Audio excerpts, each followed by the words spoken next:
Welcome to the Referrals Podcast, the show designed to help everyone from the solopreneur to the Fortune 500 company win the referral game. If you want to build a company with an army of ambassadors and raving fans who speak highly of you and refer you willingly, you are in the right place. And now, here is your host, Michael J. Maher. Welcome, everyone. Hello.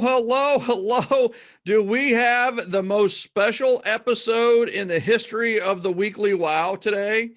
Today is the Weekly Wow from CRTs. That's right. Certified Referral Trainers have been training the last couple of days, and now they're going to share their wisdom, their words of wisdom with you at what we are creatively titling the CRT Summit. This is a free summit. What we have next is one of our top rated speakers from the Referral Mastery Summit. Like literally out of the blue in the last, I'm telling you, I'm not sure if she's in the last less than 2 years, she has gone from an unknown, someone that we didn't even know, to a leader in the generosity generation. She is a CRT. She is a certified referral trainer. And I will tell you that sometimes you guys hear me kind of like complaining or whining about Max and some of the things that he does and how I suck as a dad and how I could get better. And all Nicole has to do is say the word 9 when I'm doing that. She has 9 kids, as well as being a realtor in Gilbert, Arizona. She is a CRT. She's also an ABR and an SRS, accredited buyer's representative, and a senior resource specialist, or a senior realty specialist. She tripled her business in 2020. That's like a drop the mic moment right there. And she has truly found her passion, and she is loving what she is doing. Nicole Aldaz, welcome to the Weekly Wow. You rock. Woo, thank you. I want to come in with high fives. That's right. Yeah. At least you're not going to make me do this on my cheek or my chin, right? So. Yeah, Aaron took that one. That's right. Anyway, so truly, thank you, Michael. Your introductions are always something that I need to aspire to live up to. But it's definitely a privilege to be here to share with all of you today.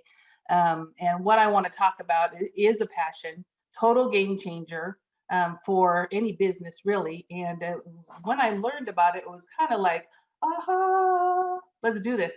And so where I want to start really is with this statistic, 0.047%.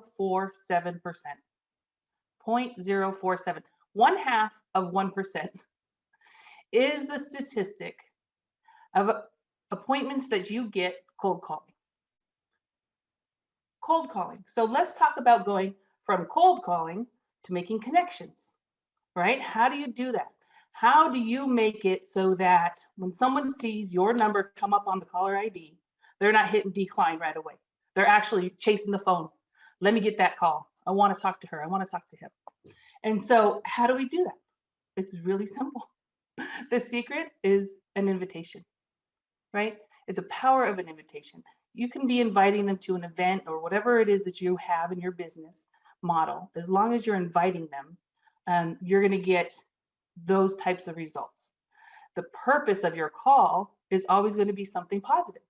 It's always going to be, a connection, something that's generous, something that's relatable, and something that adds value to their lives.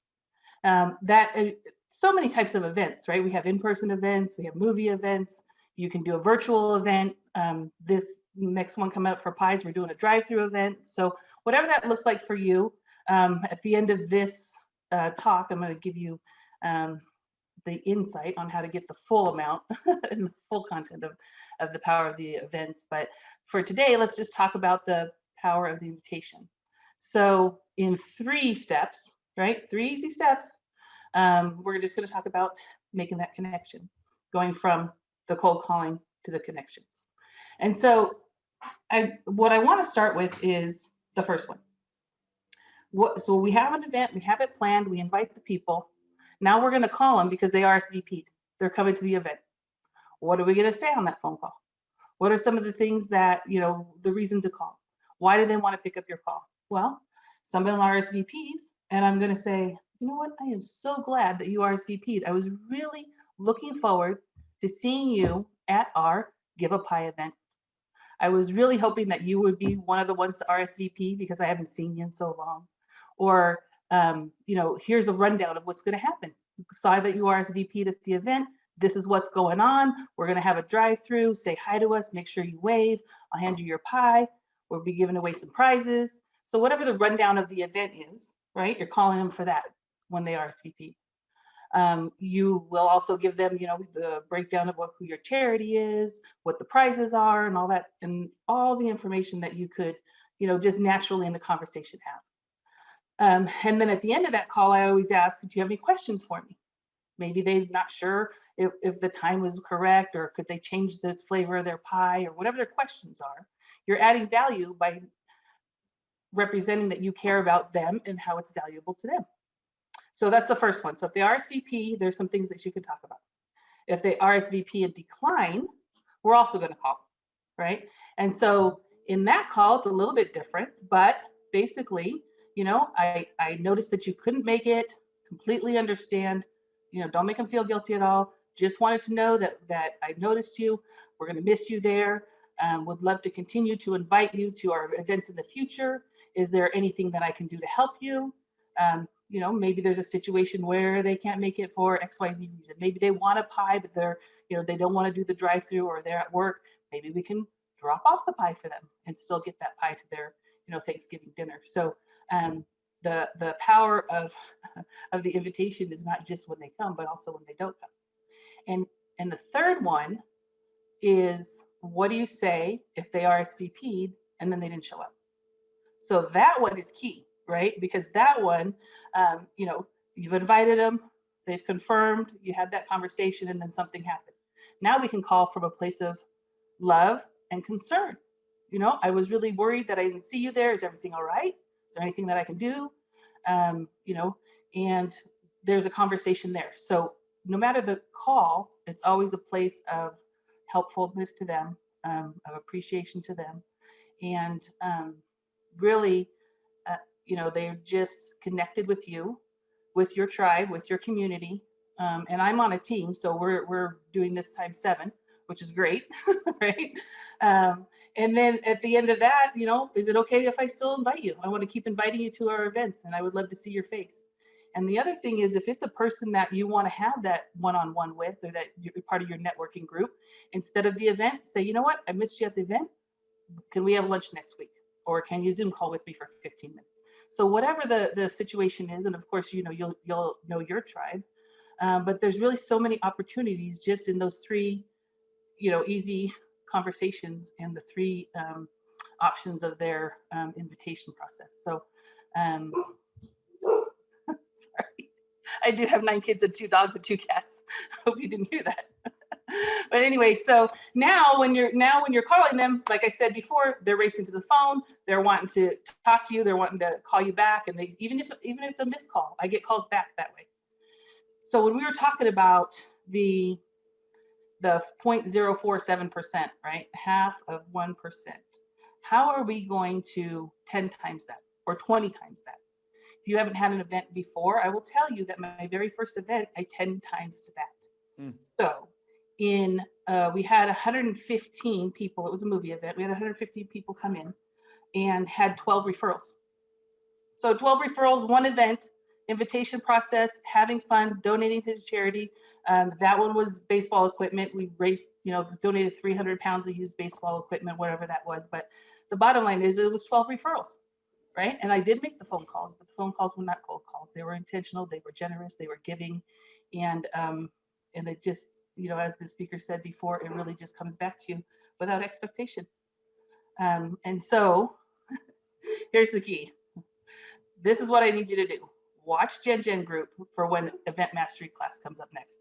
If you want to knock it out of the park, if you want to have those types of results, 10x or 20x, sign up for Event Mastery. That's really the key, the game changer that changed it for me.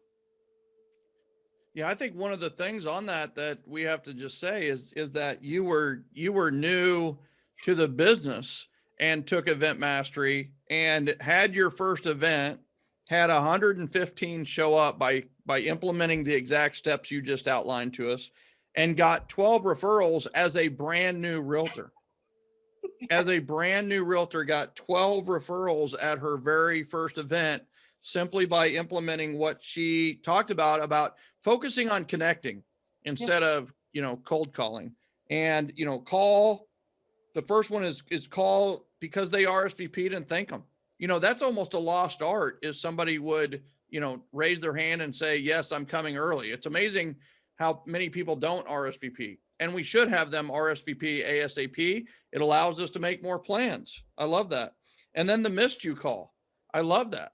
I missed you and I'm sorry that you couldn't make it, or we're going to miss you. If they RSVP regrets, let them know, oh my gosh, is it the event that you couldn't make, or is it the date that you couldn't make? I love that. And then the no-shows, reaching out with love and concern and just, man, is everything okay? And then here's the thing that you said about the power of the invitation that I wrote down twice, is that the power of the event and having the invite is you have a reason to call no matter what, all the time. So if you actually wanted to have a one-on-one with that no-show, then you can call and say, hey, we missed you, and then invite them, almost ties into Tommy's, to the next step in the relationship. Maybe not next step in the sales process, but the next step in the relationship, which, from an event would be a one-on-one.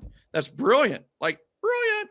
Love that. And then to have your dog bark at the exact right time during your presentation, it reminded me of cueing the deer in Christmas Vacation, like cue the deer, and the deer all subtle walks. The dog barking at the exact time you made that point about cold calling. I love it. That is so good. Nicole, thank you once again for being our guest on the Weekly Wow, and kudos on all of your successes, and you're implementing these things at such a high level. Thank you. Always a pleasure. Thank you.